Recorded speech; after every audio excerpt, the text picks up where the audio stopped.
Hello and welcome to The Last Word on Spurs. We do hope you're keeping very, very safe and well. Thank you for joining us for instant reaction to Tottenham Hotspur going out of the Carabao Cup semi-finals to Chelsea. If you're listening to the show for the first time, you can find us on iTunes or on Spotify or on Audio Boom. We're across a range of different audio platforms. We're, of course, on Twitter at Last Word on Spurs. We're on Facebook and Instagram too. And despite the smiles, I can promise you there is a lot of real frustration by that result today at the Tottenham Hotspur Stadium. Absolutely gutted. I'm joined by three returning guests. These would have been the guests we hope to see us through to Wembley, not in the Carabao Cup.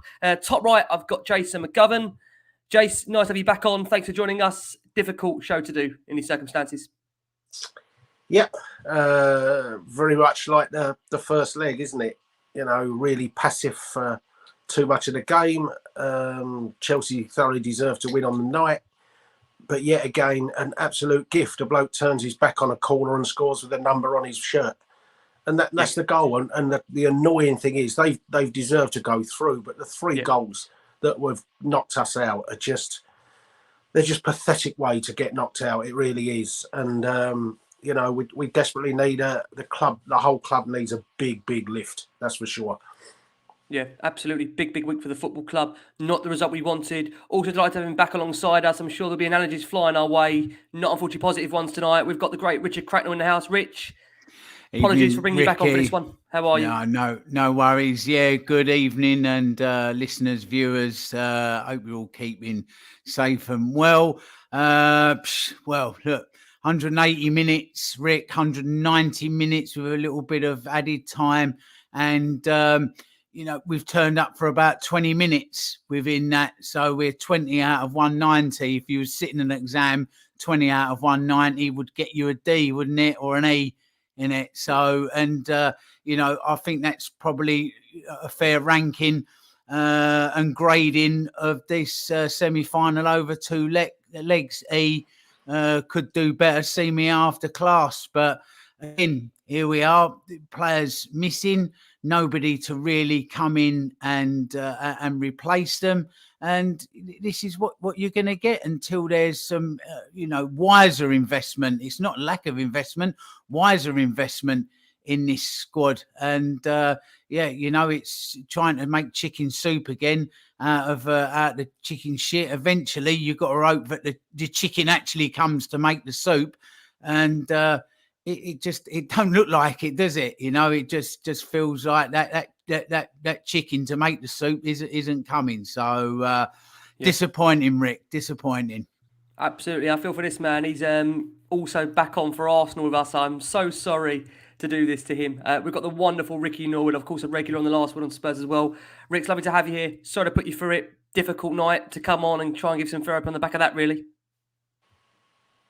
I'll meet you as well. Go for it, Rick. Oh, nice one, brother. Thank you for having me back on. You know what, boys? I mean, I don't know what I'm going to say tonight, honestly. That one, it was a punch in the gut tonight. And, you know, that goal in 17 minutes, it took the life out and the breath out of me. And I saw it take the life and the breath out of the boys as well at the time. And I don't know, man. It's just another false horizon in it. Just when we thought we was getting somewhere, even though it was a mountain to climb tonight, I did say if they put everything out there and they lost, then I'd be all right with it. But it's just, I mean, I don't know what to say, honestly.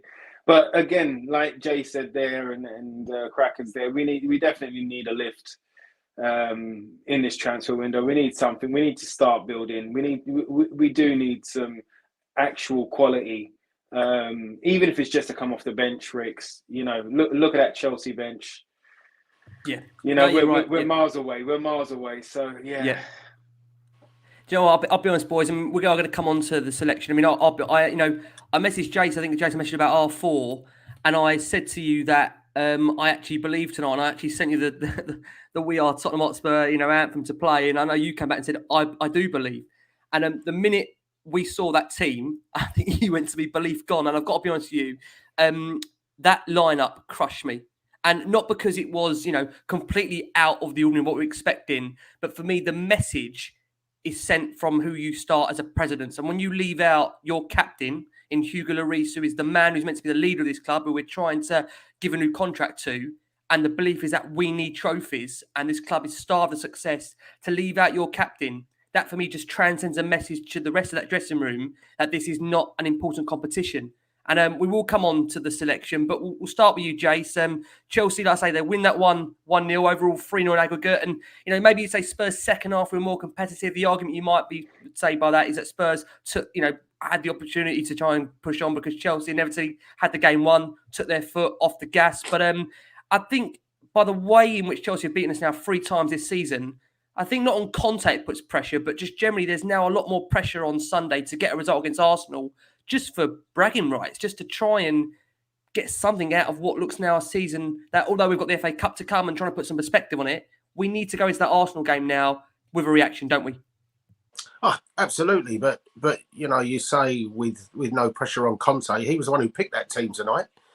He was the one that has had us playing really passively for 3/4 of those 2 ties. So, you can't totally absolve him of all the blame. You can say that he probably hasn't got the tools at his disposal that he wants and losing Sonny and things like that. But, you saw for that little spell in the second half that when we went at them, you might have had chances. You might well have had chances, and scoring the first goal tonight was important. So why did it take us 60 minutes before we really started to have a go at them? Because they're the same players in the 60th minute that was there in the first minute. So there was no need to sit back like that. You had to get on the front foot, get the crowd behind you, get up. The last thing you could do was go behind in the first 20 minutes. And so that to a degree is on him. But no, it does bring pressure. But, we all know where the blame essentially lies. And here we are, I was just said to Crackers, I can't stand Traore. But the fact that that Wolves apparently want 25 million and we're trying to do it on loan is just ridiculous, isn't it? I mean, it's a player that... If you want him, go and get him. Like, what are we messing around exactly. About? What are we messing around for? And like I say, I'm not... But it's not like Wolves are asking for 70 million. It's apparently 25 million quid and we're trying to bring him on loan. I mean, Aston Villa can go and spend 25 million on a left-back, but here's Tottenham with 400 million pounds to spend within FFP and we're arguing about 25 million. And so the window goes on. And the biggest week of our season was Chelsea, Arsenal, Chelsea. And, can you see us making any effort to sign him before the end of the last day of the window? We're obviously we're obviously going to wait for Bergwijn and try and get all the money from Bergwijn to pay for Traore. And that is the problem. That is essentially the problem. And, our opponents today, if they wanted him, would have bought him already and he would have played in the first leg. And that's the difference between the 2 clubs. It's not just the quality on the pitch, it's how it's operated off the pitch. Yeah. Richard's come around to you. Don't be alerted. I am just going to go for a second and try and sort out my connection from this end. But Rich, the damage for Spurs was done really last week, wasn't it? We know that the defeat, of course, at Stamford Bridge. But listen, we had VAR up against us tonight, which, to be fair, listen, we can't argue. All those decisions were the right calls. Mm-hmm. It just feels that overall, we've been battered over the 2 legs. And, when you look at the sides, yes, there's a big gulf between them. And now it's a really big challenge in general for Conte to try and close that, isn't it? It really is. But like Jason said on the last show, when we played up against Chelsea, we've got to take those baby steps to start with. That's where we need to go first. So it's just too big a gulf to step across at the moment to get up to Chelsea, to get up to Man City. So we have to start taking those baby steps and getting that part right first off. It's tough. I mean, we never felt like we laid a glove on them, really, save for that 20 minutes from 60 minutes on. But the game was gone by that 60 minutes, and I don't know, like the tonight, the actual way we played, the squad, right the way through, there's just this stagnation at the moment, really, really stagnated, and the place just needs a lift. It needs some fresh faces. It needs some new energy put in there. And, Conte in his post-match interview, which I'm sure you'll get onto later, Rick, he looks broken already. He doesn't. It looks like there's an enthusiasm that's been knocked out of him. And this current board, if they don't get some fresh faces in, like Jason said, Traore, he doesn't want him. I'm not particularly enamoured with him, but you just feel like just to have somebody new in, and just somebody go, oh, okay, let's see what we can do with him in the side. And now he's gone because he just wasn't cutting the mustard, and he's come in. So, it just feels like he's not going to get backed at the moment. I mean, we've all got to sort of keep our powder dry on this until February the 1st. Of course, yeah. But if you presume that nothing gets done much by February the 1st, I think this board's got a big mutiny on their hands. I think they've got real problems on their hands. I think Levy's going to end up not being able to come to matches. I think that, there's a real groundswell of that silent middle ground. There's always been those people that have shouted it all the way through and protested and, what they've said. But now the moderates are beginning to sort of say, if they don't back Conte, that's it for me as well. And I will start making my voice heard. So they need to be really careful, because where do you go from Conte if you don't back him? This is the thing, isn't it? If you're going to bring that kind of calibre in, what's the point if you're not going to back him? Where are you going? You're done. There's nowhere else to go. So, and this piddling about for 25 million quid. It's 6 or 7 match days, burgers and beers, isn't it? Really, it's nothing. Just get some fresh blood in. Infuse Conte, give the place a lift, and you never know who you're going to drag along with it as well within that squad and team. Football is a confidence thing, isn't it? And at the moment, we just look really, really on the deck. And but even if, as you said, that gulf with Chelsea, even if we can't bridge that at the moment, aspire to be the best of the rest to start with, as Jason said before. It's about intention. It's about intention and ambition. We're 12 days into a transfer window. We haven't done anything yet. And again, this is not knee-jerk because we've just got out to Chelsea, a rival of ours, obviously in a semi-final. But you want to see the club, showing that they're going to back the manager. I see Jason want to come in there before I go to Rick. Go on, Jason, very quickly. Yeah, I mean, what I'd like to do, the club are brilliant at sending out surveys 3 or 4 times a season. I'd love them to send out a survey tonight and say, why for a semi-final against a massive London club is there 15 or 17,000 empty seats in the stadium? Why ask the supporters why they haven't turned up tonight? Because there's no belief that we want to win something. There's no belief anything's going to change. And 17,000 empty seats. When they put the picture next to Levy, there was even 3 empty director seats. Not even anybody wants to sit next to him there. So and yet we have Daniel Levy's his brother-in-law doing the substitutions. We can get Daniel Levy's brother-in-law a job, but we can't go and sign any players. I mean, it's ridiculous. It's ridiculous. So, the club have seriously got to look at the recent attendances, and before they can blame COVID, West Ham had a full house Sunday for Leeds. London's, that's not exactly a million miles from Tottenham, is it? So, if West Ham can have a full house, ask the reasons why Tottenham can only have 45,000 for a semi-final against a London club. We could have had that at the old White Hart Lane. Yeah, Rick, let's come over to you. I mean, listen, as I said earlier, it's a semi-final, which I think we all know underlines the gulf between the two clubs, right? I mean, it's just that kind of case. But I think it's fair to say Conte will, for the first couple of times now, in the last game as well, just be facing some mutterings in terms of the selection. Because, again, it's a semi-final and Spurs are a club that are starved of success.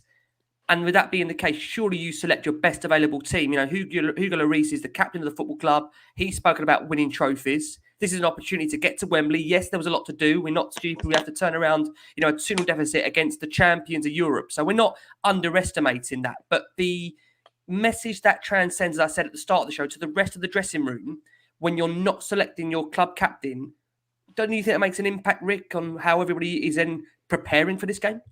No, I think you're right there, Rix. I mean, if Harry Kane was not playing tonight and it was Dane Scarlett, what would that say to the team? So, definitely along the same lines. The only thing that I can think of, the reason that he picked the selection that he did and continues to put Doherty on the left, where I'm sure we'll get in, but the only reason that I can think of is that whole old Harry Redknapp kind of tactic during a transfer window, where he kind of goes, look what I've got. Look how much help I need. He used to do that. He used to like chuck kids on the bench, and he'd play an odd person in an odd position just to go, well, look at the amount of quality that I've got around me. This is what I need. I need a midfielder, or I need a left back, or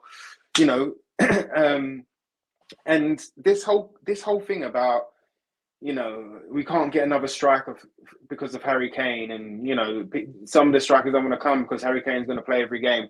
Well, I'm done with that excuse. I'm done with every other team being able to have 2 or 3 strikers. I'm done. I mean, I don't know how we haven't even gone in. I mean, we're only halfway through the transfer window, and we don't know what's going to happen tomorrow. But I don't know how we haven't sorted out deals that were ready to go on January 1st. We all knew the problems. I know Conte wanted an extra month assessment.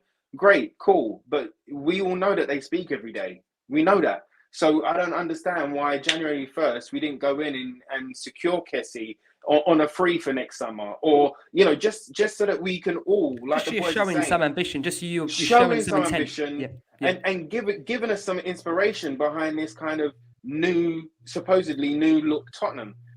So I mean, look, we could go out there and get Icardi on loan from PSG. Yep. He ain't getting no love over there. Or there's Belotti, that you could probably get for a cut price deal now because he's got 6 months left. There's a ton of players out there that we could get in as a second striker. So come on, do something, Tottenham, man. I know it's only 12 days in, but Rix, I really would have expected something to happen. If it's Traore that we want, like the boys are saying, it's 25 mil. It's 25 mil. Don't tell me about how many people you need to get off the books before we bring somebody in. Just, be a big club. Everyone talks about being a big club. Be a big club. Act like a big club, and your actions will speak louder than words. Because I'm done with the club statements as well. Like, stop with the working hard. Stop with the training pictures. Oh, we're going to get it back. We're working hard today. No. Yeah, it's time to act. Absolutely. And that board really does need to act to help this team and to help us fans feel a bit inspired about what's going on under this new revolution with Conte. Give him some backing. This is the thing, isn't it? If you're gonna Rick, listen, a lot of comments. I'm emotional tonight, bro. I'm emotional. A lot of comments agreeing what you're saying, and this is the thing. I always say, the show. It can be difficult when we're recording fresh, like we do fresh after the game, because emotions are high. But we like to think we try and keep some perspective. It is difficult because you don't want to come across as knee-jerk. We just want to try and say things as they are. Hopefully, that's represented by the listeners and the viewers that watch this show, listen to the show on a game-by-game basis. Now, Conte, after the game, has already spoken, and he said from his perspective that in terms of the game itself, he came out and said, I think the performance was much better than the performance in the first leg. The first half, we struggled a bit, especially the way we were trying to bring the ball bring pressure without the ball. In the second half, the performance was good. The intensity was much higher. I mean, my argument to that would probably be because Chelsea sat off because they knew the job had been done.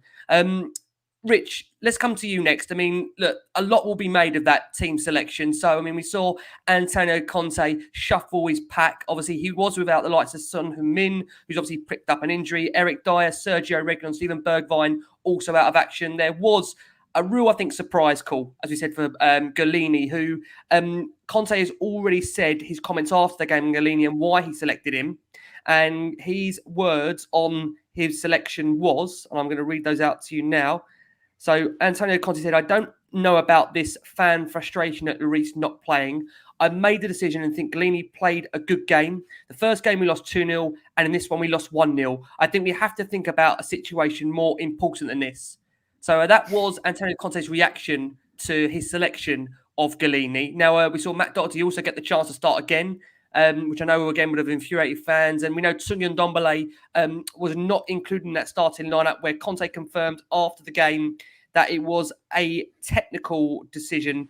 But before to take that decision, I don't take the decision if I don't consult the club. So that was a club line, and I have to follow that. So it sounds like the club must have imposed some form of disciplinary on Ndombele, which is the reason why he wasn't included during that match. And you might probably argue that Ndombele's exclusion may have been the best thing on the night, because I don't know what your thoughts would have been. I think if you had Ndombele as part of that squad, let alone in the team, then I think that would have automatically brought the move down. But I mean, Rich, that team read Galini, Tanganga, Sanchez, Davis, Emerson, Lo Celso, Winks getting a start, Højbjerg, Doherty, Lucas, Kane, and those subs, Lucas, Roden, Patosky, White, Sessegnon, Skip, Dele, Hill, Scarlett. Am I fair to say, Rich, the same as me? You might have been a little bit underwhelmed when you saw that 11? Oh, massively. And like we've already said, it just sent out a message of like, we're throwing tonight under the bus, the tie's gone, and we're looking towards Sunday, which is a risky strategy, because if we don't do it Sunday, then you go, well, we could have actually given it a go tonight. And and that comes down to individual people's feelings on it. Some people will think just play the game in front of you, and others will say, well, very little chance of coming back from 2-0 down. So, just try and keep your powder a bit dry and go for Sunday, because the tie's already lost. But with Galini, I mean, pre-game, Conte said, well, we've got a lot of games coming up. So what has Lloris like covered too many kilometres? Like, is he in the red zone? Like, for an injury? It's just, I don't understand. It would make sense. It would make sense if Galini started the first leg. Then I could understand it. But I mean, he didn't start at Stamford Bridge, so I can't understand the reason of giving him tonight's game. No, and the very fact that it was, his mistake, and it was a terrible mistake that actually just put us further into the madhouse, just compounded that bizarre decision even further. It just like, but not only a goalkeeper, he's also the club captain. So there's a double whammy with that dropping him down as well. It just sends out such a poor statement that that he's just not there. And away from that, Winks has been playing well, so I could understand him getting a chance. Again, Lo Celso, you might argue, is in there to do creativity. Whatever you think about Lo Celso, he's in there because he wants to. So in some respects, it wasn't really that far off of what you would have played anyway. One or two others maybe, but it was just that statement of Lloris not playing as club captain and as a goalkeeper, but just play week in, week out anyway, didn't they? It was very, very bizarre. And Ndombele, I totally get why they've done that. Probably for Ndombele's sake, more than disciplinary, because everything that we've seen the anger that there's been with him this week. So it was probably a sensible decision to drop him out. So other than that, if you've got no Romero, no Dyer, no Reggie, all gone to injury, that's what you've got at the back. So it was I don't know, Rick, it was a bizarre game in some ways, because on another night, well, there's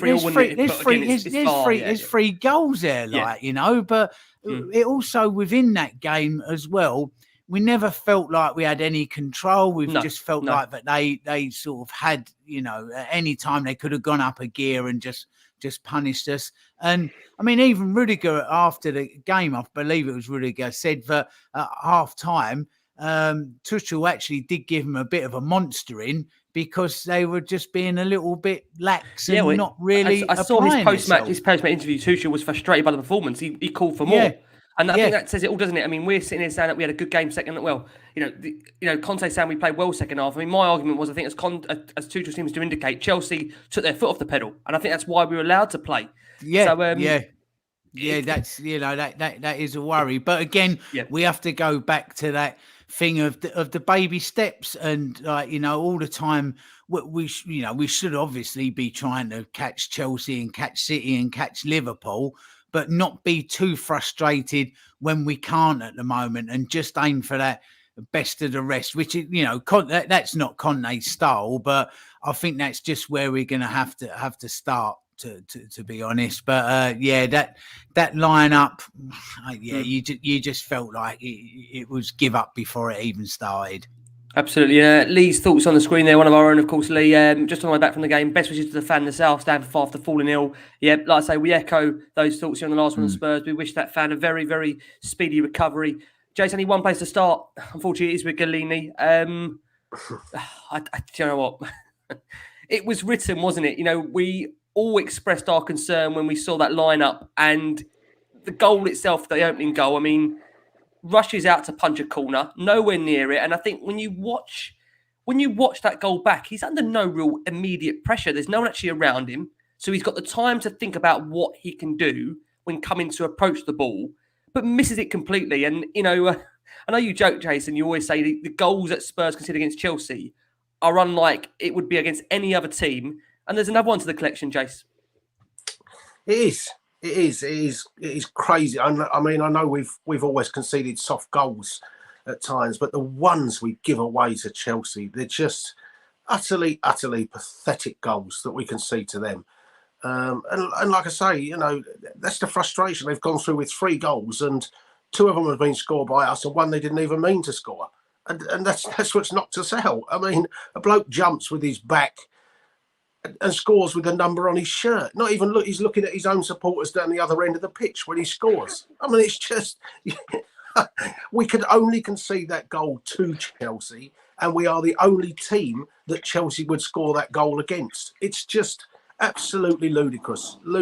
And when you looked at you talk about the lineup, and I looked at that bench tonight, and I'm just looking at it again. We have 9 substitutes on the bench. At what stage was he ever going to use Pascozzi? What would the circumstances have been for him to use Dane Scarlett or Harvey White? Dele Alli, who we know where Dele Alli is, but here's a bloke that used to score goals for us. He's been on the bench for 2 semi-finals when we're chasing games, hasn't got a minute. So again, even his place on the bench, at what stage was Conte ever going to use him? So we've named 9 substitutes, and probably Oliver Skipp and Hugo Lloris are the only 2 subs that we wanted to use, or that we could have used. Because when I look at the rest of them, even Bryan Gil, we never start him. So, okay, it's got Joe Rodon's on the bench. Joe Rodon. I mean, we're not going to use him. So, you look at that, and we are talking about down to the bare bones. You might as well say our first team squad at the moment is 12 players. That's it. Because of the injuries we've got. Like I say, Dane Scarlett, when was he ever going to come off the bench tonight? Under what circumstances? You're right. He wouldn't have done. Exactly. No. If we were chasing the game, he wouldn't be coming on. And, unless we'd have lost Kane and Mora, he would never have come off the bench, would he? And even then, probably he'd have brought Ali on. So, it just shows you that the mess we are in. And, I mean, just to go back to like I say, the goal was ridiculous. But the frustration is that, you see most teams really crowd goalkeepers now. Yeah, it wasn't crowd. This is the most bizarre thing. He had the freedom of the box. Yeah, they often don't see it till late. They've got to fight their way through. He had he had more space than the goalkeeper's ever got in a penalty area. No one near him. Can totally see the flight of the ball, knows every run. He's got his eyes, got peripheral vision all around, can't get there. I mean, it's just, It's so basic. This is the most frustrating thing. Basic. Really I mean, Rick, coming over to you. I mean, I think those that were at the game on Sunday, and I was there on Sunday, I mean, that would have come as no real surprise to them because he did look shaky then.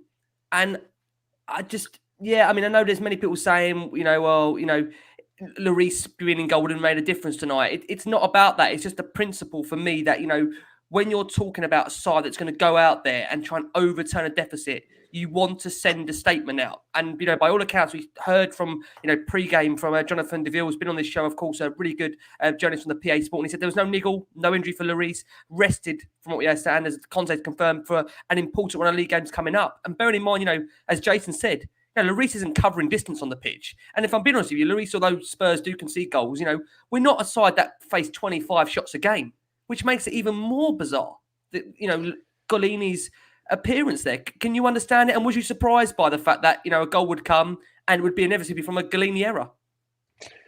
Bro, I mean, I wasn't surprised. The thing is with Golini hasn't, to his credit, in air quotes, he's just come over. He hasn't managed to get a run of games. He's got a run of games in a couple of the cup games. He hasn't looked that solid. The Wolves game was probably his best game so far. I don't know whether Conte kind of conceded defeat in this whole kind of cup tie tonight, and kind of was just like, you know what, let's give him a run out. Let's see what, if he turns up. Let's see whether he's worth buying at the end of the season. That's the only thing that I can think of, bro. And or like I said earlier, like that kind of Harry Redknapp kind of technique where it's like, look at the squad that I've got. I need help from the board. And it makes me think about the quote that he put out. I think it was in his last press conference where he kind of let us all know that he's had the meeting with Levy and Paratici, and it was a good one as well. And and he was like, one. I've given them my assessments, but now it's up to the club. So it's again. I'm just, like us all, Ricks. I'm just tired of the same old story, mate. I'm just tired of the same old story. Yeah. It's soon as really draining, Bellini, isn't it? It grates on you. Yeah, it does grate on you. As soon as I saw Bellini, and then as soon as I saw Doherty on the left, I was just kind of like, I don't know what we're doing here. Even Højbjerg tonight, I thought could have had a rest more, and we could have brought in Skippy, and it'd be Skippy and Winks, because Skippy's looked the more kind of energetic, the more robust of the two out of Skippy and Højbjerg so far for the last couple of games. So I would have played Skippy and Winksy tonight, to tell you the truth, but it's just draining, bro. I'm sorry. I'm trying to find a silver line, but it's really tough tonight. The only thing I will say, in fairness, it's only a week ago that we got undone by a set piece at Chelsea where Hugo didn't come and take a ball that he could have done. So exactly, that's the thing. But in that week, Japhet Tanganga has had a week of horror, hasn't he? 3 goals where we've conceded from 3 set pieces. Yeah, but he's not, and he's also culpable for this. Under the first one, where he's charged and gone at a ball he didn't need to go for. So it's like, well, I won't do that. So Sunday, he makes no attempt to attack a ball at all. He leaves a bloke completely unmarked who loses him. And the same thing happens tonight. So, Japhet's in that role where his best game was his debut. And his debut was over 2 years ago. Yeah. Jason makes a good point there. Rick, actually, with, Lloris has made that terrible error in the first game. Galini's actually made a really good save tonight versus Lukaku. Just to give some balances, he's made a couple of saves to tonight. Try and be a little bit of fairness and balance to it, So I mean, there is that. So all the players, they're all capable of these like Ricks, for want of a better turn of phrase, dropping these clangers, and so on another night, Lloris might well come out and save that one, but then that one from Lukaku goes in. So I think you just have to look at the overall, picking individual performances. Overall, it just doesn't look right. It doesn't, and like somebody's just made a point in the comments there, if what would have been said if Jose had announced that lineup tonight, it's like, Conte was sort of going, well, poor old, exactly. Thank you, Stuart Parker, there with that comment. It's everybody would have been screaming for Jose to go, but with Conte, we're all guilty of it, all being a little bit, well, that's what he's got to play with. Jose, he'd have been hung for it, wouldn't it? So we have to try and be fair and balanced, so that absolutely. When you are going in on people, you're given a little bit of validation and credit for it, that you're not just being uneven, exactly. I'm sure we'll get round to Kane this evening. But on Tanganga, Rich, is he suffering a real lack of confidence and concentration as both there, or is this just his level at the moment? Oh, I think it's just his level, Rick. I really do, and I think that is for a lot of the players in this team now. It's too much bang average in there. It's as simple as that. There's too much bang average. I liked a lot of what I saw this evening with the patterns we were trying to play and the moves, and where the players were putting the ball and the movement that was being made. You can see that that's the type of football we want to watch, but it's just bang average players that can't execute it. And that's what it's simply coming down to now. So there's nothing wrong with the style, nothing wrong with what we've been doing in training to try and play our way through a side like Chelsea. But it's just the execution of a ball 10 yards too short or 10 yards too long. And that includes Kane when he put Lucas through for the penalty that never was. I mean, you have to apply the Winks principle to it. If you was doing a scientific paper on it, and if Winks had put that ball through to Lucas, everyone screams, "Oh, there's Winks again," or "There's Doherty again." Kane does it, and it's all a bit like, but you can't say anything because it's Kane. Well, maybe it's time we did start saying something, and start being hard on everybody equally and fairly, not just on this show, across the board. General, I think if we want to progress as a football club, we are going to have to apply much more of a harder stance and levels. And this is the thing what Conte talks about. If you have got levels to where you want to go, you are going to have to hold players to account, and we are going to come on to them. Sanchez tonight, very quickly on that defence. I think he played actually okay tonight, defended what he needed to do. He looks like under Conte, he's coming into his own a little bit, Davinson Sanchez, to be fair to him. Ben Davies again tonight, fair to Ben Davies, defending well on the whole. Nothing really to criticise him on. Emerson Royale, I mean, listen, we know Emerson's limitations, but again, he worked hard up and down, forced Kepa into a good save. If that goes in, does that change the game? Who knows? Matt Doherty, he lasted 65 minutes. Let's be honest about it. Didn't really make much of an impact on the game. We won't be surprised to see him leave this January transfer window. And Ryan Sessegnon came on for him for the last half an hour. I mean, again, other than that last half shot, didn't really offer too much. You think, again, Sessegnon needs that run of games to really push on. But we are going to go for our first break of the show for our listeners that are on audio. During this break, you're going to hear from Antonio Conte, who gives you his post-match reaction, in which Richard Cracknell described the man as looking broken. You can give your thoughts on that as well when you hear that press conference. And for our watching audience on YouTube, nearly 800 of you watching us live. Thank you so much for your incredible support. Listen, some call it therapy. We're just four blokes that love our football, love our Tottenham, and we want to see the club do well. So listen, hopefully, we're still, and this is why I said as well, the weekend, the FA Cup was huge for Tottenham to stay in that competition. So important that we've got something else to fight for. And listen, we were close to going out of that. So again, I think tonight, it's a warning, isn't it? It's a warning that you have to back the manager if we're going to be looking for sustainable success. You simply have to. Otherwise, what's the point? We're 12 days into a transfer window. As Rick has said earlier, why are the deals not being lined up? If they're not being done now, why are they not being looked at the summer? We as fans, we know the areas to improve. So please don't tell me that Antonio Conte does not know the areas to improve. And it's also not all doom. It's not all doom and gloom, because in 10 days we go to Stamford Bridge, so there's lots of reasons to be positive. Thanks, Jace, for that reminder. Yeah, absolutely, this is it, isn't it? That's absolutely fine. I love Derek's comment here. Last one on Spurs and Laura Woods. Only good things worth looking at tonight. Listen, if we're the equivalent of Laura Woods, we're doing quite well here. We'll take that all day. So thank you very much, Derek. We'll take that by all means. Thank you so much. Let's discuss a penalty that Spurs were awarded coming over to you, Ricks. Højbjerg was tripped by Rudiger outside the box, and then he seemed to clip his own heels to get Tottenham that penalty. It was swiftly overturned by VAR. I've got to say though, Rick, I'm not sure how Rudiger avoided the red card there. Can you understand that? He was already on a booking, from my understanding. Any idea how that wasn't a sending off? Listen, we're not questioning the VAR decision. That was right. But the sending off? The non-sending off? It's Tottenham, bruv. the headline was taken about, whether it was a goal, whether it was a penalty or not. And I think through all the haze and confusion with that, and then VAR coming in, I think it almost got forgot about,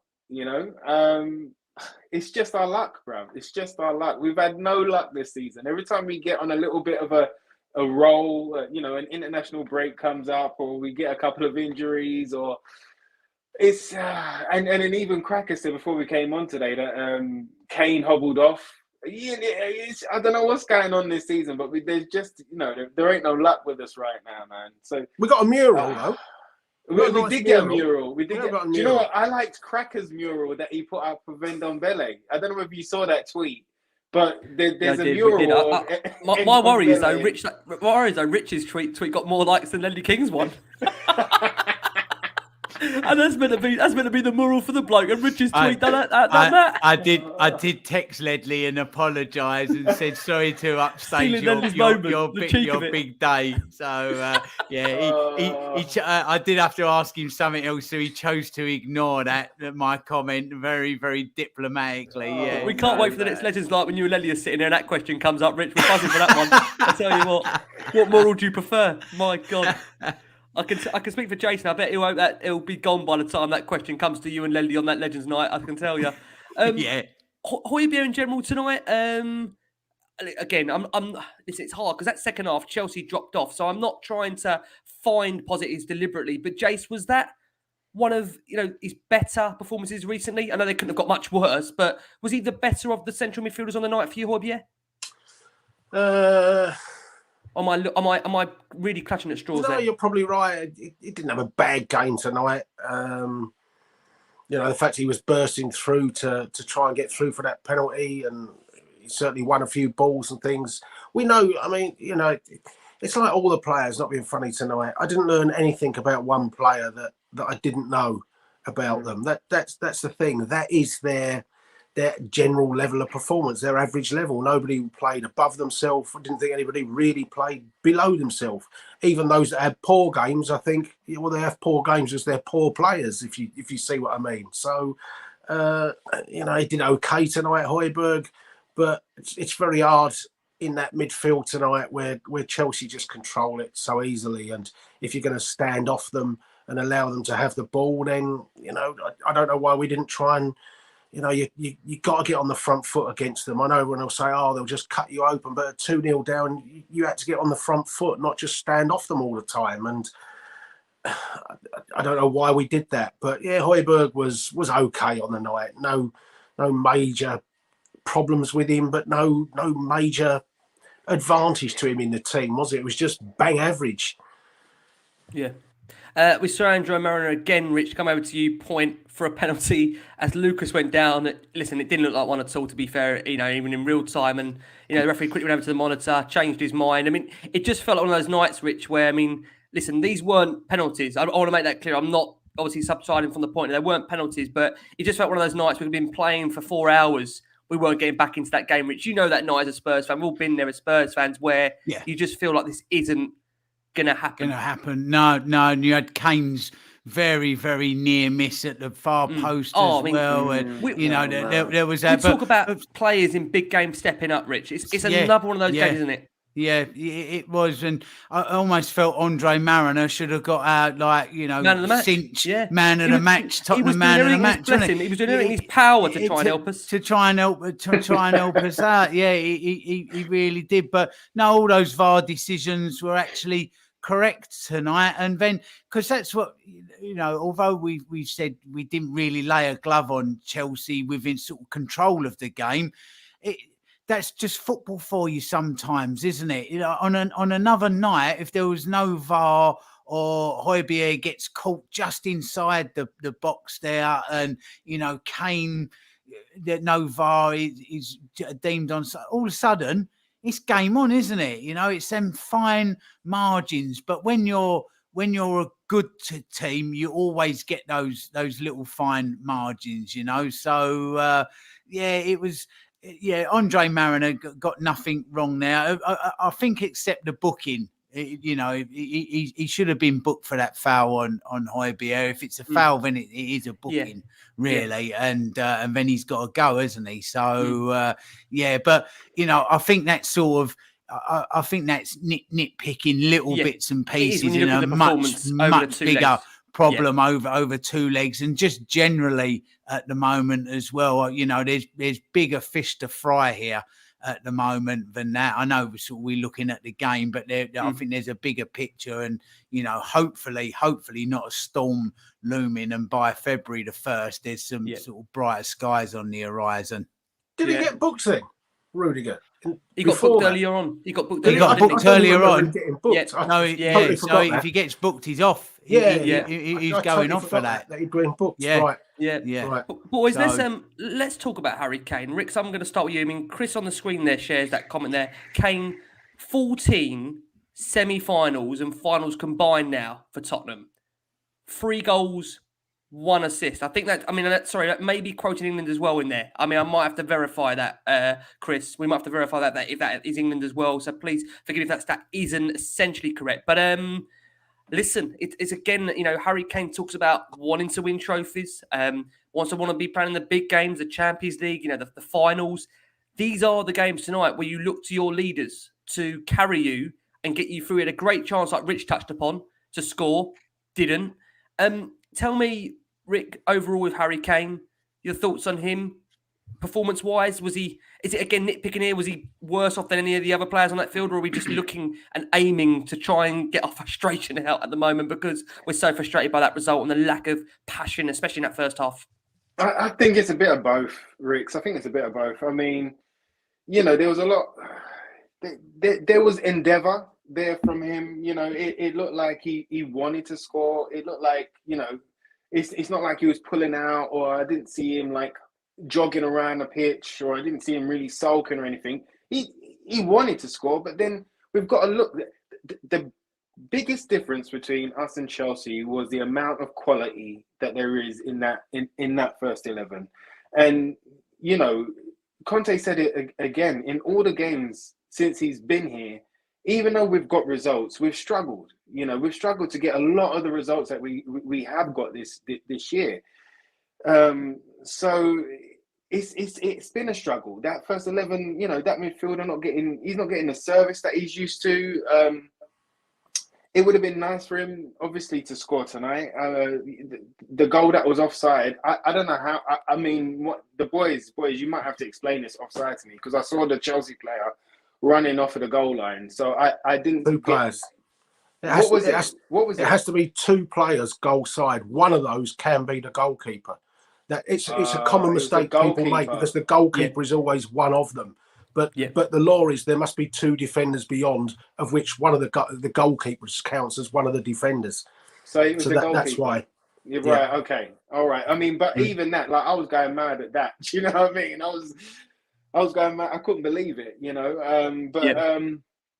So look, he was there for that, and if the goalkeeper was on his line or whatever, if it was an onside goal, he would have scored. I know that sounds stupid, but he would have got his goal tonight. Or if any one of those penalties was a right penalty, was a true penalty, then he would have scored again. But like, I don't know, like, there's just so much surgery that is needed with this side.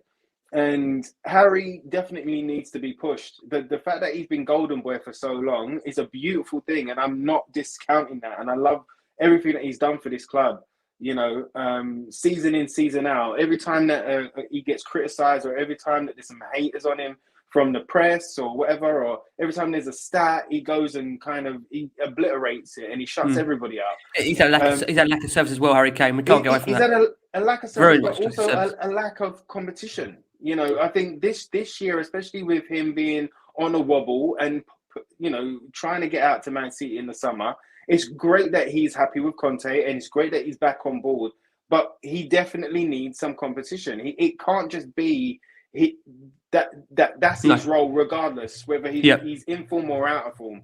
We've seen how much competition can increase the levels of the players that we already have. So he needs somebody that can kind of come in and push him. If Vlahovic was the man, because he's looking like the man, if Vlahovic was the man, then it wouldn't be guaranteed that Harry Kane starts every week. I think that needs to wobble him a little bit. If we was to bring in a Cardi on loan, and so that he wasn't guaranteed to start every week, I think that would push him a little bit more. And a bit more kind of fire would be under his bottom to kind of go, you know what, this is my club, this is my team, I should be there, and give him another bit of a push. But it's again, like you say about semi-finals, again, you talk about Harry, and Harry talks about trophies and wanting to win stuff, and we all know that he's a Tottenham boy and he does want to win with us. I know that. I know he wants to win with us. but many a times he hasn't turned up to these semi-finals or finals. You know, that's the truth. You know, regardless of whether it's for injury or he just hasn't turned up certain times. So he definitely needs to kind of, I don't know, be inspired like the rest of us with signings that come in. You know, he needs to see Conte being backed as well for him to feel inspired. And him to want to go again and believe in the system and to believe in this process that we're building right now. Because if anybody knows, because he's a Tottenham fan as well, if anybody knows how far away we are as a side, it's him. Yeah, He's seen us at his peak and he sees us where it is, so he needs to be inspired as well. Yeah.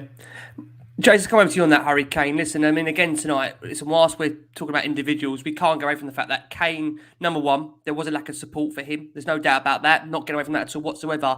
But how much, Jason, do you think in general he is severely lacking competition? And when I talk about competition, I'm not talking about, no offence to him, Collins Vinicius, who, to be fair to him, his goal ratio was good, but wasn't ever going to really challenge Harry Kane, properly for that first team spot. I'm talking about bringing somebody in like a Dusan Vlahovic or like, a striker who I'm trying to think in the Premier League who would, Jamie Vardy, for example, and name I'm just throwing out there, not to say to sign him, but somebody of, an adequate level that's going to battle him for the spot, because ultimately, like Rick says, he knows, good or bad, he's in that team every single week.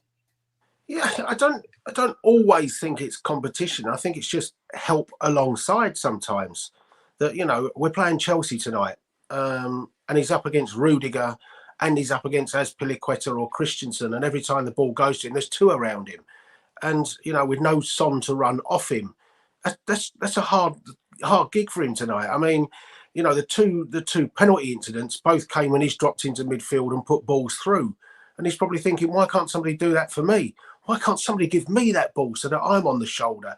And then we had that moment towards the end where Lucas Moura broke, and we actually had a 3-on-2, and he dallied on the ball. And you're thinking, couldn't you have given that to Kane?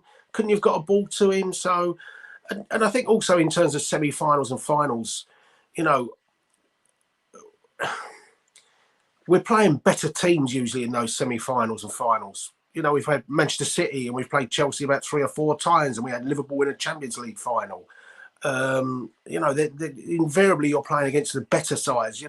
We're not playing against Brentford, Norwich and Newcastle in those semi-finals. So it will be hard. You won't dominate those games. You won't be creating 15 chances in those games like you would do against some of those teams. So, I'm sure his goal ratio against some of those teams is lower than against Leicester and teams like that. But no, he has to do more. I didn't think it was a lack of effort from him tonight. And as Rick says, on another night he gets 2 penalties and puts one in the corner without VAR, and he's got a hat-trick on his name. We're not talking about it. Yeah. But I think there's times when you're playing those teams when he perhaps needs help. Like I say, a genuine presence alongside him, so that 2 central defenders can't just be preoccupied with what's Kane doing. I think we're so predictable in those games that Rudiger loves man-for-man marking, so he can get on Kane, and then the others just think, we just got to get in and around him, and we've dealt with him, and there's no other goal threat. That's part of the problem, whereas perhaps with a genuine second striker alongside him, they couldn't quite put all their preoccupation into stopping Kane.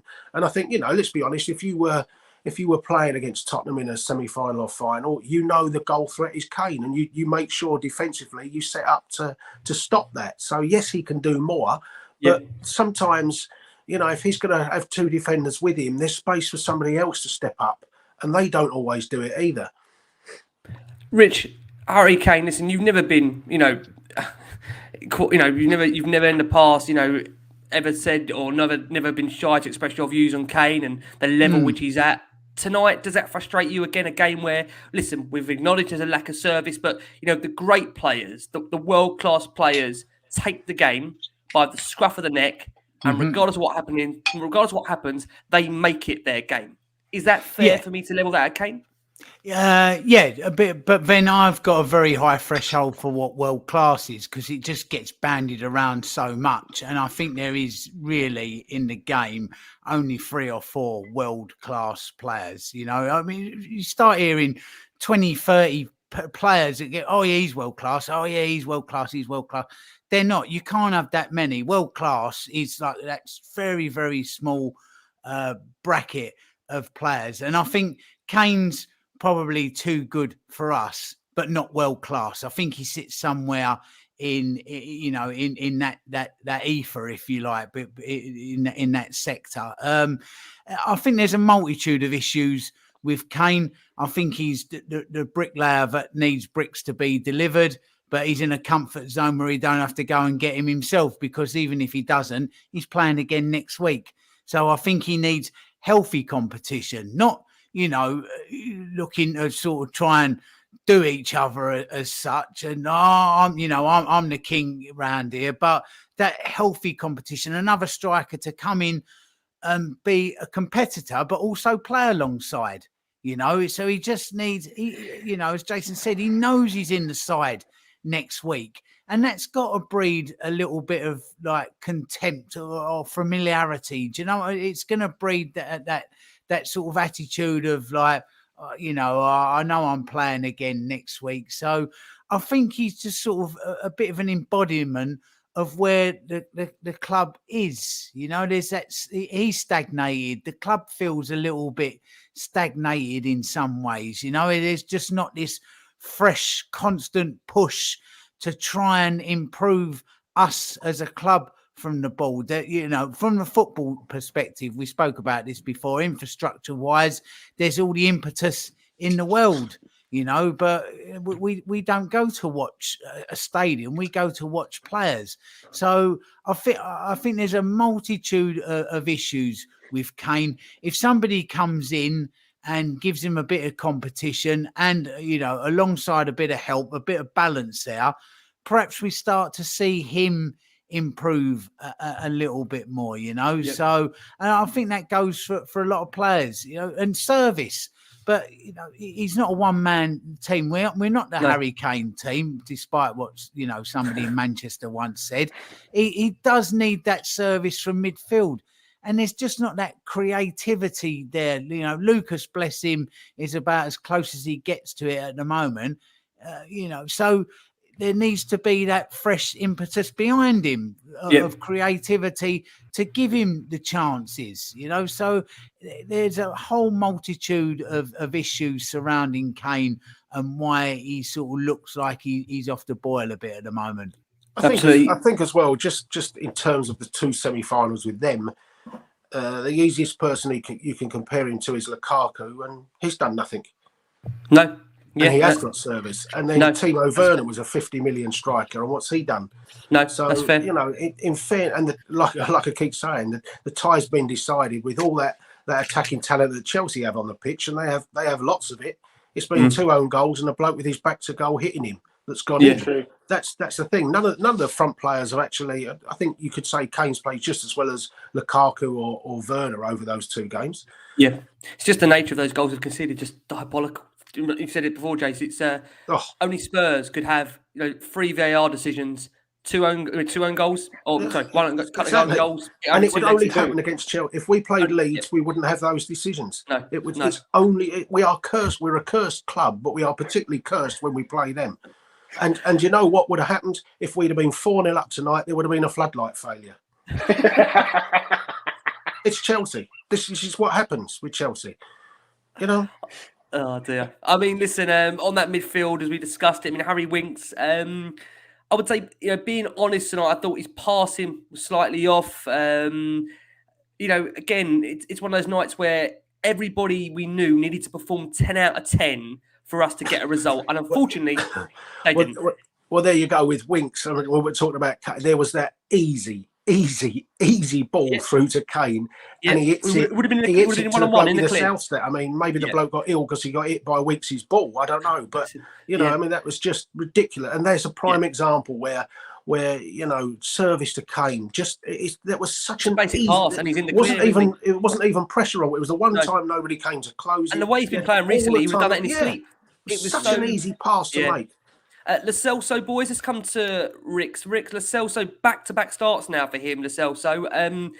But again, did very little in that number 10 role that he was in tonight. For you, is he going to be one that's going to change the tune under Conte, do you think? Or is it E1 Rick that you think really another one that we're playing out time inevitably for him to move on at some point? You know what, with Lo Celso, Ricks, it does remind me of that Crackers analogy when he spoke about either plimsolls or Gucci shoes. You know, like you either buy 10 pairs of plimsolls and that'll last you, you know, for a month, or you buy a pair of Gucci shoes that last you for the year. Do you know what I mean? So it just, you know, the more Lo Celso plays, and I don't know what he does. I didn't know what he done against Morecambe. I thought to be fair to him tonight, I thought he was a lot busier. He wanted to get in a niggly tackle, a bit, you know, those Lamella tackles to try and break up play and to stop them playing. So he was involved. He was a lot more involved than he has been in the past. But it just every time I think about Lo Celso, I'm just like, we could have paid an extra, what was it, 5-8 mil and got Fernandes. Yeah. You know, so I know we loved Poch, but you know, in parts. But I mean, if that was Poch's decision, you know, to go for Lo Celso over Fernandes, then words fail me on him. Ricky reminded me of that analogy. I actually made that on one of our own Chris Carlin's channel. So for anybody that didn't hear it, but it actually applies to Spurs quite well. Well, I used to buy my two lads, they're 17 and 14 now, but when they were a bit younger, 3 years apart, and they were like sort of 9 and 12, 8, 11, I'd pop down to Sports Direct, go and put a bit of money in Newcastle's pocket at the time, and you know they'd have the Lonsdale trainers there. Sorry, Lonsdale. Right. Sorry, Ricky Sachs, if you're in negotiations for Lonsdale. Well, I was up until this point. That's out the window. We have to go back to Diodora now. There they are at 15 quid a pair, like, you know, and you look, and then there's the Nike ones, and they're like sort of 30 quid a pair for the kids. You're thinking, they're twice the price here. So you go and buy 2 pairs of Lonsdale. Within like 4 weeks, the arse is hanging out of them. They're broke, they're gone, you know, and you look back over a year, and all of a sudden you're going, hang on a minute.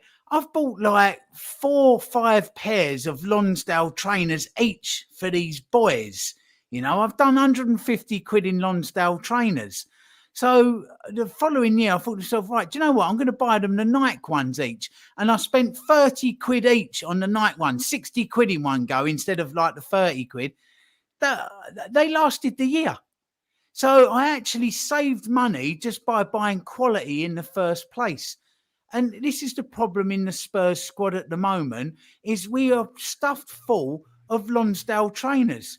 And we should just be buying some more Nikes. Just like, you know, don't have 20 Adidas, pairs of Lonsdales or Adidas, you know. Go and get 15 pairs or 12 pairs of good Nike or Adidas trainers instead of 20 pairs of Lonsdale. It's Lonsdale Lo Celso, as Davey Boy's just put on the screen for those listening to the pod later. Somebody just made the point. Lonsdale Lo Celso. We should be the Lonsdale Stadium, shouldn't we? We're so like the board, and you know the board is so Lonsdale, isn't it? You know, and along comes Conte, and Conte feels like the Off-White tag. You know that zip tag that Off-White has, like a real good quality. He feels like, you know, we've put like the Off-White Ziploc tag on a pair of Lonsdales, didn't we? Or we've blacked out the Lonsdale like logo, and we've put 3 stripes on a Nike swoosh down the side of them with Conte. That's what it feels like. Yeah, it's like but on Dombele, you know, somebody just made the point on Dombele was supposed to be Nike, but you know, he's the pair of Nike trainers that you've bought off of like one of those Far East websites, doesn't it? Like, you know, he's like, or the clearance section. There's like a default with them. You know, there's like a default. It's Nick. It's not Nike. It's Nick. Nicky. With a snake swoosh, you know. Oh man, Lucas Moura. I mean, he had the penalty shout. I was just going to say, if Gio played back to back, he needs to go back to stands. That's where he needs to go, mate. Listen, he'll be all right. Argentina's coming around soon. He's got to keep his match fitness up for Argentina, hasn't he? Really, to be fair, he has a petty squabble. He dives all over the place, tries to make every foul look like he's got a broken leg. weak mentality, weak-minded. Just please get off the pitch. I was going to say then, when you're offering a new contract then? Oh, Jesus Christ. No. I mean, you know, that transfer window, I go on about it. And Ndombele, Lo Celso, Clark, Sessegnon. I mean, that's the killer, isn't it? When we're talking about investment, there's 140 million quid in that transfer window. You know, that is what I generally think the hell have we the got club, from it? You know? But I think this is generally going to scare the club now from future investment, because you've mentioned there, Jason. I think we sent earlier on in the group one thing where, you know, you look at what we've spent on record signings. You know, you go from Lamela, Soldado, Sessegnon, and Ndombele, Bergwijn up there, Sissoko. You know, this is why I also think, you know, the board are going to be quite, I think, concerned about spending a lot of money, because there's been so many big transfers that have gone wrong. But ultimately, you know, if you don't spend the money, we're never going to improve. So it is, again, catch-22. Yeah, but 1 minute, Ricks. 1 minute. Yeah, I'm not saying we shouldn't be spending. We have to spend. It's not that. They've got to stop. If they're scared, they've got to stop that. What they need to do is they need to learn from their mistakes. Smarter recruitment. The boys, smarter recruitment, but go out for your top target. Put an extra 5 mil into the kitty and go and get your pair of Nikes rather than going to get your Lonsdales, because this is what continues to happen. You know, Sissoko. You speak about Sissoko. He wasn't a first choice. Soldado wasn't a first choice. We could go through the lot of them, bro. We could go through the lot of them, and they wasn't the top target that we was linked to or supposedly linked to at the time. It is always the BC option. And if you buy rubbish, you end up spending more, as Crackers just gave you in it. You end up spending. Look at the right back situation. How much money have we spent on right backs? And we're going to spend an extra 25 million. Come on, bro. Like they've got to learn the lessons. You know, the frustration on recruitment is there was a time, you know, when we were getting really it right. good. If you think about it, we brought in the space of a couple of windows, we brought in Lloris, Moussa Dembele, Toby Alderweireld, Vertonghen, Christian Eriksen. Okay, Lamela went wrong. Heung-min Son came in. Victor Wanyama came in that 2 or 3 years. So I can't remember who was doing it. I know Mitchell was on at one Paul stage, Mitchell was there. I don't think Mitchell was on the whole time. No, there's an area there where we, in fairness, Wanyama, Toby, Moussa Dembele, we knew what they were because they came from Premier League clubs. But with Hugo Vertonghen, Christian Eriksen and that, we were getting it right. But from that era, from, you know, probably what was the last good? Sonny was probably the last really good top transfer we've had. And since then, it's been one mess after another. Yeah, absolutely. Just to finish up on the players tonight, we're going to obviously go ahead to Arsenal now. But Lucas Moura had that penalty shout. As usual, plenty of running from Moura, as we saw. Probably one of the players you felt if that was going to happen, it was going to come through Lucas Moura. Bryan Gil, to be fair to him, I thought that was a decent cameo. You know, I think, again, Rich, don't worry, we'll be coming around to you shortly on Bryan Gil. We have to come round to our Spanish correspondent, of course, on Bryan Gil. Before we do, Rix, is that one player we can have a bit of confidence on? Because there's been talk maybe, you know, against Morecambe, you know, he was getting knocked off the ball. I just thought, you know, this guy, as we've always done the show as a joke, needs a couple of those stakes down him, as Rich prescribes in the Wagyu stakes. Get him down. I know Jason, actually, the first time on this show, I can say this to Jason, and you're here, Rick, as well. Please give him Adama Traore's coach, whoever does his training. Please give him his, you know, physical coach, not technical coach. Not technical coach, physical coach. Whatever they're giving, you know, Traore, as someone said on our last show, the Uber Eats, you know, analogy. Please ship it to, you know, Bryan Gil, because he looked okay tonight. You're telling me Bryan Gil needs 16 gallons of baby oil to play? Just the diet, just the nutritionist. What do you reckon, Rick, on Bryan Gil tonight? You know what? I think using him as a kind of impact sub right now is probably the way he's going to get the best. We're going to get the best out of him, just so that we can build him up slow, and so that, you know, he can be in the gym like you boys are saying, and drinking those protein shakes, etc. We know that's the only problem right now, is the fact that he hasn't got that much weight on him, in the sense of he can be buoyed off the ball, he can be bullied off the ball easily. But you look at him, he's got speed, he's got a lot of trickery, you know, and I think there's a high ceiling for him. I think you know, he was on the golden boy list not too long ago as well. I think there's a high ceiling with him, but he's another player that we as Tottenham bring in, and he's a project player. We can't expect too much of him this season.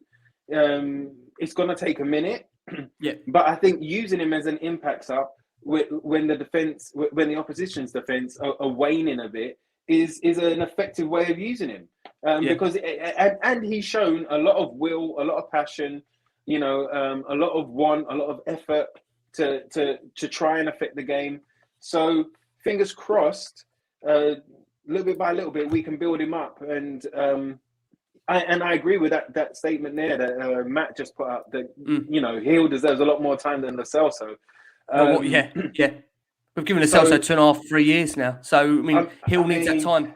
Yeah, I'd love to see him start against Arsenal. I know that'd be a bold statement, but I know, Jason, we'll come on to it in a second. But I do think, why not? We'll come on to it in the Arsenal preview.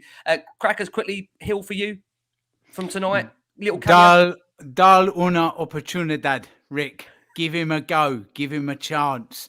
I think I'm not too sure about in the North London derby, but I certainly would like to see him playing a few more games, like if we are up against a Burnley or Southamptons or Wolves. Would that Brighton in the Cup? Brighton, is that a game you play him in? Brighton in the Cup, yeah, exactly. Because there is a little baller in there, and he's feisty. He will get up and he will go again. He does get ragged about a little bit, but Modric there was nothing much of Modric, but he was nails, I mean, he was a kid that came out of, a war-torn country and everything. And he was proper nails. And even tonight, that little cameo, I'd give him a 90 and see what happens. It might be that at the moment he can only do cameos, but I think, as I've said before on other shows, a little bit of development with him, and there's some lovely little touches. There's a little sort of back flick through on the edge of the box, and you was like, oh, wow, I didn't see that, but he saw the overlapping runner. I think was it Emerson, I think, might have been making the overlap run. Side, wasn't it? Yeah. And he just, a little back heel, and he put it perfectly into his path. And you think to yourself, he's seeing those cheeky little balls that just sort of open up a defense, because it was like, I think it caught them out a little bit. So he's seeing things. He's seeing those cheeky little opportunities, and there's a brain there as well. A little that sort of different thinking football brain with him. So be careful where we dip him in. A 90 against Arsenal, I'm not sure he's up to that at the moment. But there's certainly games like the Brighton FA Cup game. Get a good look at him. Get a 90 look at him, or at least a 60-minute look at him. So let's see what happens. Not for Sunday though. Definitely. Okay, there you go. As Richie's verdict on that. Well, we're going to go for our final break of the show. Taking this break, you're going to hear from our listeners on audio. You're going to hear from Harry Symeou from the Chronicles of a Gooner podcast. I never like saying that word Gooner. Sorry, you can fast forward that for our listeners on audio if you don't want to hear, of course, that preview. But we are duly bound to give you a preview. So you're going to hear from Harry on that. Actually, a really nice guy. For watching us on YouTube, still nearly under 800 of you now watching us live, still sticking with us. Thank you so much. Right, conscious time. Let's go straight into Arsenal. Jace, let's come to you. Listen, always a big game, a game that we some they dread it, they don't like it, they don't enjoy it. You just get through it. But this is the big North London derby, isn't it? Really, it's the opportunity for Spurs to, essentially, hopefully, try and get into that top four. Keep them quiet. I mean, I'll be honest with you, Arsenal this season for me. Arsenal have been Arsenal. The games they should win, they've won. If they've come up against a side that's top 6 or top 5, they've lost resoundingly. So I would expect... But we're not in the top 5. No, we're not. But I would expect Tottenham, with the calibre of Conte as a head coach, as a Tottenham fan, I expect nothing more than for us to win, and win convincingly. Am I probably being overconfident there? Probably I am. But, I think you look at the two managers at least. Conte's got levels and on Arteta for me. And they've just... The only thing that would scare me about Arsenal is I know they've got their semi-final tomorrow against Liverpool, so we don't know how they're going to come out against that. But on the basis that, obviously, the way they played against Forest, they're going to expect a reaction, isn't it, Arteta, from that squad? So quickly for you on Arsenal, what are you expecting going into this one? Well, I don't think it would. If we win it, it'll be convincingly. I think you have to look at it. when they're playing well at the moment, they are playing well, Arsenal. And they have got players that are making a difference for them at the moment. The old trust the process stage, whether Arteta will see the process through, but you can't deny the fact that Smith Rowe is playing well for them, that Bukayo Saka looks a good player. Martinelli has pace to burn. They have threats, Arsenal. They do. And, I would hope that we don't get preoccupied too much with, I think the teams that have struggled against them of late have got too preoccupied with lack of threat or lack of talent or lack of goals or whatever his name is, because, they've chased him into midfield. And for me, I think let Lacazette have the ball as much as you can. Just let him drop into midfield and let him have it, because he has a lack of talent. But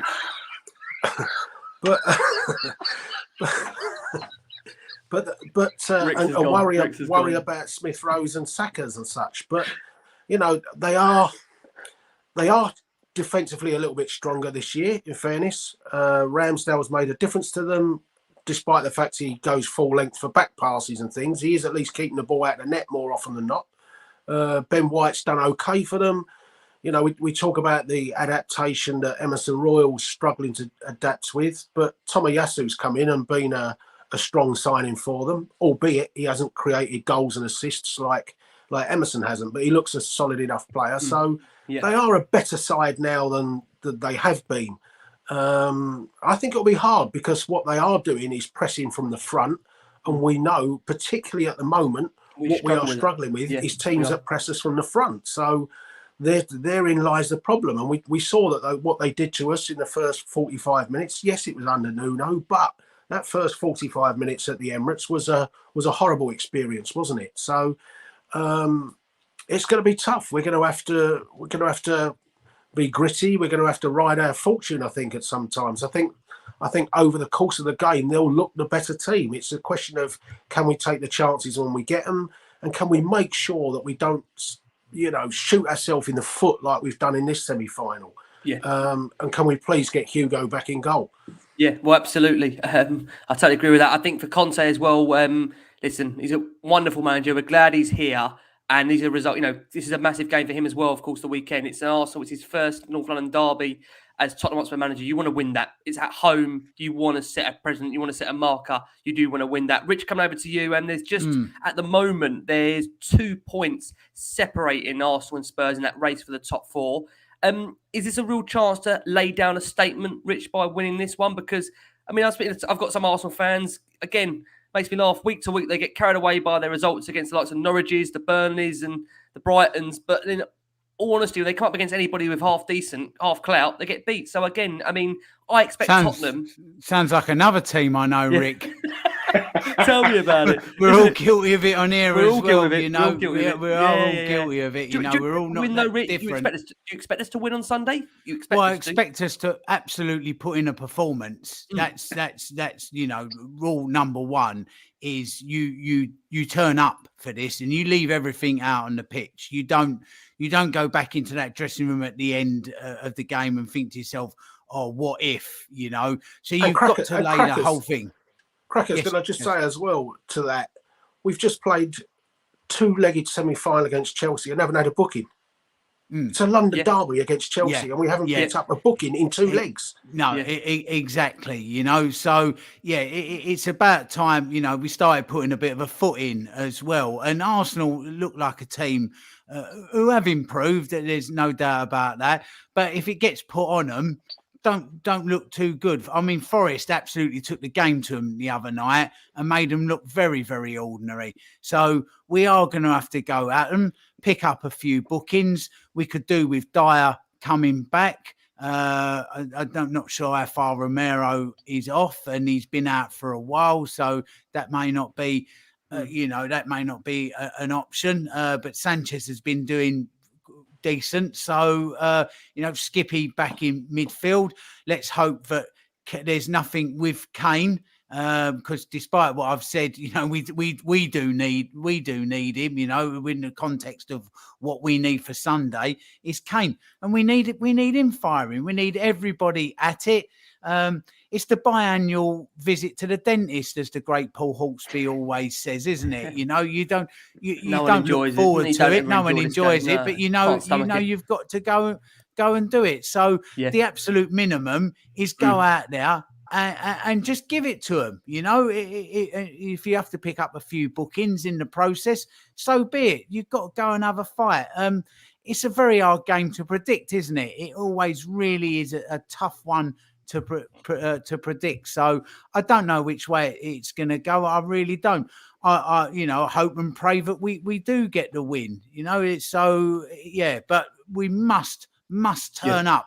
We must make a statement performance. There's no excuses then. No.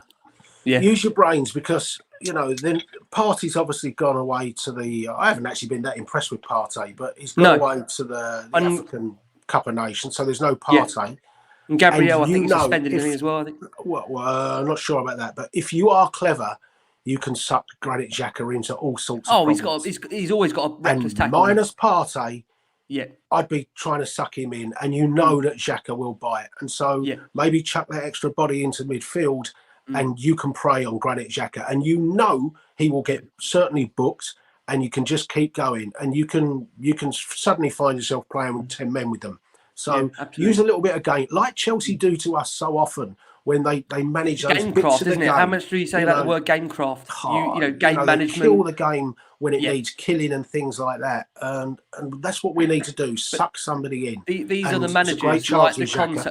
These are the managers like the Contes that are here for this reason, isn't it? That's what you'd like to think he's going to be telling those players. Rick, to come over to you before we get predictions. There will be a feeling that, from Spurs fans, some of them that it's starting to unravel at Arsenal since the turn of the year. Of course, they've had 2 minutes of madness at home to City. It saw Gabriel get 2 yellows.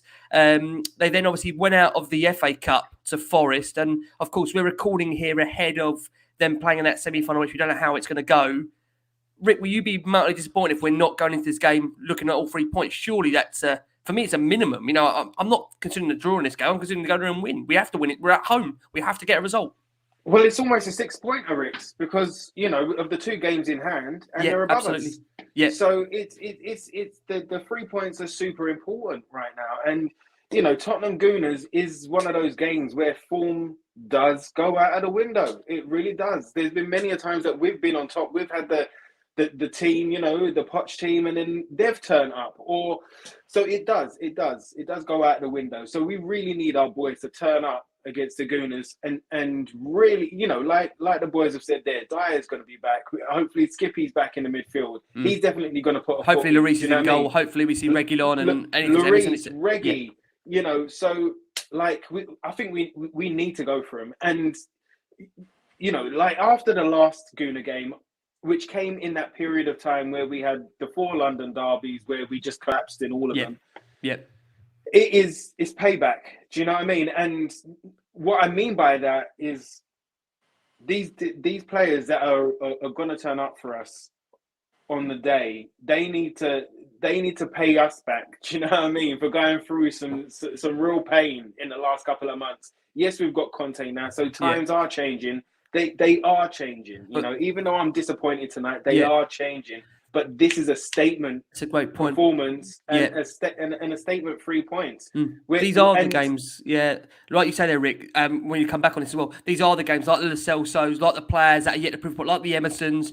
Go and put a performance in. These are the kind of games you can change your, change your career. Yeah, they have to, bro, and it can't be like the previous game was. When Carragher drew that rectangle in midfield where there was nobody there. Yeah. Like I couldn't believe it. That it was disgusting. It made me feel sick in my mouth. Bro. Do you know what I mean? Yeah. So we can't see any of that, and we won't see any of that. We need to see some battling. We need to see these boys click into gear and go to war. Do you know what I mean? For each other and for the club and for all us fans. Yeah. Well, you're back with me on Sunday, Rick's, unfortunately for you. So hopefully it is fortunate. Hopefully it is fortunate for you. Let's start with you, Rick's prediction, please, for Arsenal. Yeah. I've got the prediction straight away. 4-3 Tottenham. Oh God, what a game we're in for! God, what kind of last one, I suppose, is that going to be? I tell you, that is going to be energetic. Emerson Royal scores the 4th one from the halfway line. Well, it's good to see he's getting over the halfway line is a good start. Rich, let's come over to you. Prediction from you, Rich. What are you going to go for? I'll take a 1-0. I'll take a 1-0 going in off of Kane's backside on 87 minutes all day long, and then all you guys can gather here on Sunday night and have a socially distanced work event, work event. Sorry. Yeah, you can have a really good work event. Definitely not a party. Yeah, everyone can get in the gardens of the pubs around Tottenham after and have a really good work event. Okay, so yeah, I'll go 1-0. Oh, you know what? That would be his 250th if he scores, isn't it, against the Gooners? I think you're right. Yeah, I think you're right. Yeah. You know what? Yeah. That's the only positive that I can see him not scoring tonight is that he can score his 250th against the Gooners. Come on, man. Come on. I totally agree. Jace, let's go over to you to close it. What are you going for, Jace? Prediction weekend? I'm not going to predict it, mate. I'm not. I think if I'm honest, we have to keep a clean sheet to win the game. You honestly mean that, yeah? Because you don't see us scoring twice. I can't see us scoring from who? Who's going to get our goals? There's no Son. No, that's a good point. So, you know, Sonny scored what? We've played him 3 times in the new stadium. Sonny scored in every single one of those 3 games. Good point. So, but Kane does like a goal against Arsenal. This is a great chance. This is a great chance for Kane. You know, score against Arsenal, be the match against Arsenal, and that dampens down all that summer speculation, all that talk, isn't it? What I really hope is that Kane gets the winner from a penalty spot when he's dived. But VAR spots that, you know, when somebody goes like that to you, and they all say, well, there was contact, and Arsenal are sitting there whinging and whining for the next 3 weeks, boiling their urine because Kane's dived to win us a penalty. I'd love it. Absolutely love to beat them that way. Hopefully it's like the Man City game. You know, they've put all the pressure on us and they've looked a world-class team, but have bottled out with a VAR decision gone against them. Well, there you go. From Jason there, a dive from Harry Kane and a win on a 1-0 potentially from Jace there. There you go. Well, listen, guys, thank you so much for your support this week. We are back with you on Sunday for instant reaction to the North London derby. My thanks to Jason. So, Rich, lovely to have you, Rich, back on as well with us. And the wonderful Ricky Norwood, who joins me on Sunday for, hopefully, fingers crossed, a Tottenham Hotspur win in the North London derby. Guys, thanks so much for all your support this evening. Keep safe, keep well. We'll see you Sunday. As always, keep faith and come on, you Spurs. Come on.